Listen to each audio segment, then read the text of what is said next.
Every day, we focus our eyes on the world around us. But what kind of world would we see if we sharpened our focus onto things lying beyond our capacity to see them? The physicist Maximilian Haider wanted to get to the bottom of that question. Was ist sehen? What is seeing? I can see a house, a ball, or an object, but I can't really see an atom. Kann ich nicht wirklich sehen. But he changed that. Haider solved a 60-year-old research problem. And at the end of the 1990s, in his adopted hometown of Heidelberg, he made scientific history. He followed in the footsteps of tradition, because it was another Heidelberger, Ernst Ruska, in the 1930s, who built the first ever electron microscope. Accelerated electron beams hurtle towards the object. With the aid of electromagnetic fields, the beams are focused. This new technology enabled researchers for the first time to detect viruses so small that 20,000 of them, placed side by side, would be just 1 millimeter wide. The view into the nano world had been opened up, but remained hazy because in the years that followed, objects could never be captured in sharp focus, a dilemma that no researcher could resolve. Not during the early 1950s, when Maximilian Haider was born and raised in Austria. Nor in the late 1950s, when little Max attended school there.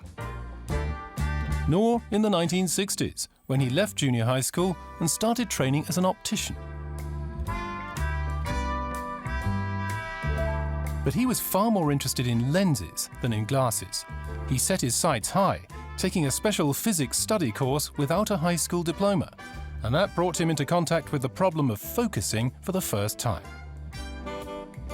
War natürlich das ein Anreiz, dieses Problem. Of course, that was an incentive to really solve the problem once and for all. I was convinced it could be done. And if something's feasible, then you have to do it. Back in the 70s and early 80s, people felt that it wouldn't work, that it would never work. Funktioniert nicht, das wird nie funktionieren.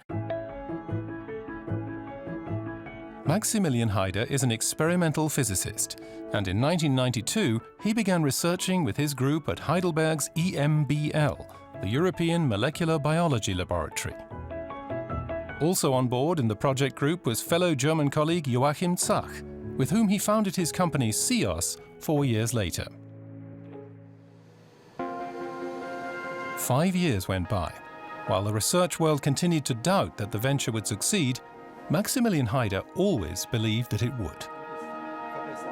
But in the summer of 1997, the deadline was approaching, the project was coming to an end, and the objective had not yet been reached. Das war dann noch eine dramatische Zeit, weil That was a dramatic time, because back in 1996 we actually managed to show that we could correct aberration. The microscope wasn't stable though, so the images weren't either. They wobbled, and we couldn't really show the resolution. Yes, those were very dramatic days. The project group managed to locate the error in the area of the intermediate lens. A special lens was designed and built for the system to compensate for the error. But this final effort was still not rewarded with success. We carried out all the steps. In early June, we installed it. Then we switched the beam back on. And what happened? It was still unstable. I got really depressed at that point because I thought it was all over and nothing was going to work anymore. Then, one day later, it had stabilized. The lens was stable. I was just totally relieved. And then we were able to render individual atoms as an image with real clarity. Everything that had appeared double exposed suddenly became sharp. And it wasn't a hair, it was a carbon nanotube that was 100,000 times smaller. The innovation became the world's first correction system for electron microscopes, and Haider had it patented through his company. This also laid the foundations for many subsequent improvements. In 2008, his invention hit the headlines. The potential was immense. Researchers were now able to go into more and more detail with the correctors, recognizing individual atomic layers or measuring molecular structures. Maximilian Haider and Joachim Zach produced the correctors in their company CEOS. 90% of all transmission electron microscopes worldwide are equipped with their patented correctors. These more powerful microscopes help engineers to fit more and more data into less and less space. The invention is especially beneficial for materials science, whether computer chips, batteries, data storage devices, e-mobility, or semiconductor production. Haider, together with his colleagues, has received prestigious awards for his invention. Joint ventures with research institutes have now resulted in world record resolutions, such as this one at the University of Ulm.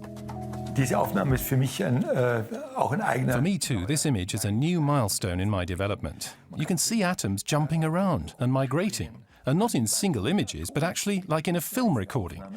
And that's always fascinating. Kann man das sehen und das ist wirklich immer faszinierend.